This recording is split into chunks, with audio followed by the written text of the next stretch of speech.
परमाणु हथियारों से लैस 5 देशों ने एक अहम बैठक बुलाई है। जानेंगे आखिरकार किस बात का डर लग रहा है, तो वहीं क्या रूस के 100 सूटकेस खो गए हैं। जियोपॉलिटिक्स में बहुत कुछ चल रहा है। जहां एक तरफ ये हालात हैं तो वहीं दूसरी तरफ बांग्लादेश तो बर्बाद हुआ। वर्ल्ड बैंक ने एक बड़ी रिपोर्ट दी है। इसके बाद कही जा रही है कि भूखमरी के हालात हो रहे हैं। एक बड़ी उथल पुथल मची हुई है। यहाँ पर जियोपॉलिटिक्स में बहुत कुछ चल रहा है। हमेशा की तरह जानने को मिलेगा बहुत कुछ। आइए जानते हैं इन खबरों को विस्तार से। दुनिया के 5 परमाणु हथियार संपन्न देशों का ग्रुप अमेरिका के न्यूयॉर्क में बैठक करने जा रहा है। 5 देशों के इस गुट की ये बैठक अगले 2 सप्ताह में हो सकती है। रूस की मीडिया ने गुरुवार को उप विदेश मंत्री सरगई ryabkov के हवाले से ये दावा किया। हालांकि ryabkov ने इस बैठक की किसी सटीक तारीख की जानकारी नहीं दी है और न ही ये बताया है कि बैठक में किस स्तर के अधिकारी भाग लेंगे। यूक्रेन में युद्ध की शुरुआत के बाद से रूस और पश्चिम के बीच परमाणु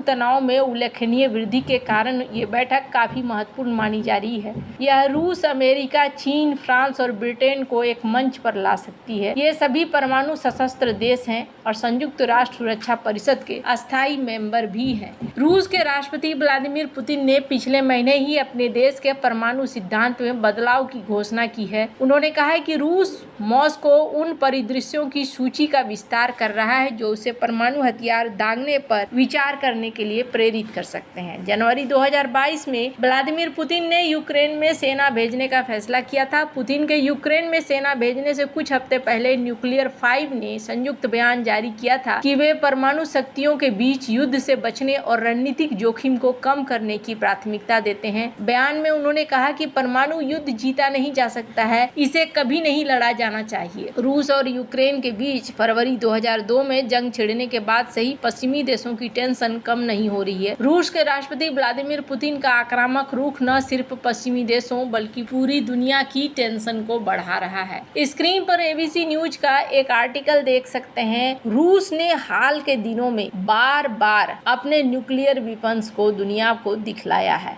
अभी हाल ही में बेलारूस में एक ड्रिल हुई, एक युद्धाभ्यास हुआ जिसमें न्यूक्लियर वेपन्स का इस्तेमाल किया गया। कहा जा रहा है कि अब जो चीजें हैं, यूएस सोवियत ट्रीटी जो 1987 में साइन हुई थी वो डी फंक्शन हो चुका है और डी फंक्शन होने के बाद से ही यहाँ पर अब रूस अपना अलग रवैया लेकर निकलकर सामने आ रहा है। जो देखने को मिल रहा है कि सबसे पहले तो इन्होंने न्यूक्लियर ट्रायड हासिल कर लिया है, यानी कि पूरी तरीके से ये यहाँ सक्षम हो चुके हैं। वहीं दूसरी तरफ ये कहा जा रहा है कि रूस किस कदर अभी बहुत ज्यादा एक्टिव हो गया है। इसको ऐसे देखिए कि कहा गया एक शिप जो कि डैमेज था और उसमें इतना एक्सप्लोसिव भरा हुआ था, रूबी कार्गो शिप, जो कि एक एटॉमिक बम के बराबर हो। कहा गया 20,000 टन ये अमोनियम नाइट्रेट लेके जा रहा था और ये फ्रांस के तटों से होता हुआ माल्टा की तरफ बढ़ रहा था,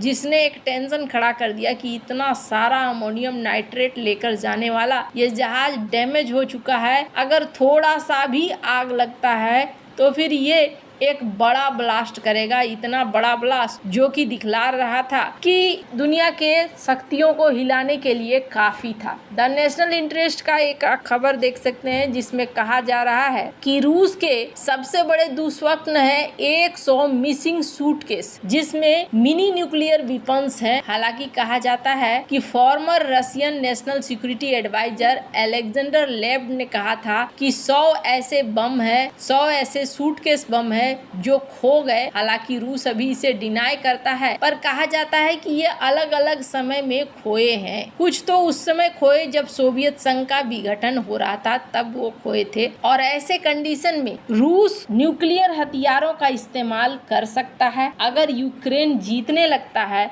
तो रूस ऐसा करेगा और यही चीज अब देशों के बीच में हलचल ला रही है। ये जो 5 देशों की बैठक आप देख रहे हैं, इस बैठक का सिर्फ और सिर्फ एक मकसद है और मकसद ये है कि रूस को मनाना कि तुम किसी भी तरीके से हमला मत करना, न्यूक्लियर हथियारों का इस्तेमाल मत करना। अगर न्यूक्लियर हथियारों का इस्तेमाल किया तो इसका मतलब हो गया है कि कुछ भी शेष नहीं बचने वाला है।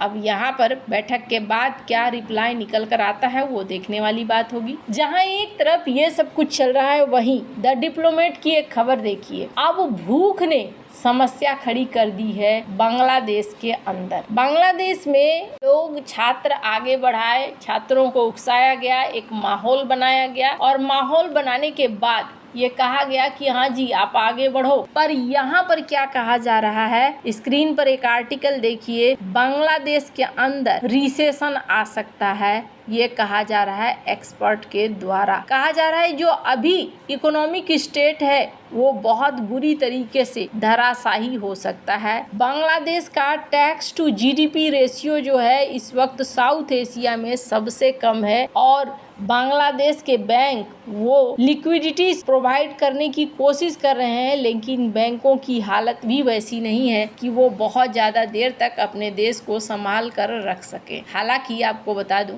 एक ऐसा कंडीशन है इकोनॉमिक तौर पर, फिर भी बांग्लादेश में पॉलिटिकल चीजें नहीं रुक रही हैं। पॉलिटिकल चीजों में बांग्लादेश ने अभी शेख हसीना के खिलाफ अरेस्ट वारंट जारी किया है और इस अरेस्ट वारंट के बाद ये देखने को मिल रहा है कि भारत से सवाल किया गया। भारत ने यहाँ पे कहा कि हाँ जी शेख हसीना हमारे पास ही है, इन्होंने कंफर्म कर दिया। स्क्रीन पर आप आर्टिकल देख सकते हैं। अब इसके बाद कहा जा रहा है कि क्या शेख हसीना को डिपोर्ट किया जाएगा। अब ये चीजें अभी तक सरकार ने नहीं बताया है कि वो क्या कर रहे हैं, लेकिन इन्होंने कहा कि बांग्लादेश में कई महीनों से आरक्षण को लेकर छात्रों का विरोध प्रदर्शन चल रहा था। 5 अगस्त को यह हिंसक प्रदर्शन में तब्दील हो गया। प्रदर्शनकारी पीएम हाउस में घुस आए और शेख हसीना को इस्तीफा देना पड़ा। उसी दिन आनन फानन भारत पहुंची और हिंडन एयरबेस में national security adviser Ajit Doval ने उनसे करीब 1 घंटे की बातचीत की। इसके बाद भारत सरकार ने बेहद गोपनीयता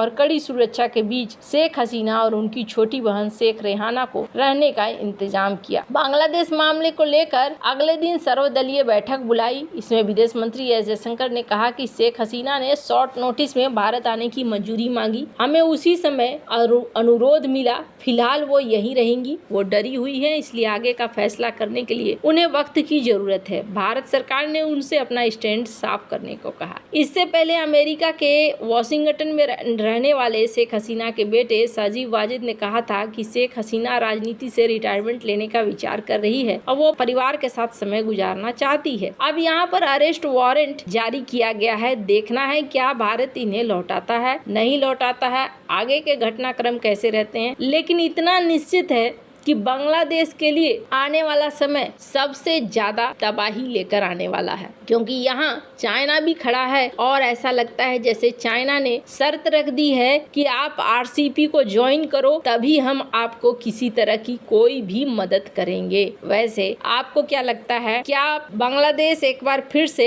पैरों पर खड़ा हो पाएगा या नहीं खड़ा हो पाएगा? कमेंट कर अपनी राय जरूर बताएं। जल्द मिलते हैं अगले वीडियो में नई खबर के साथ।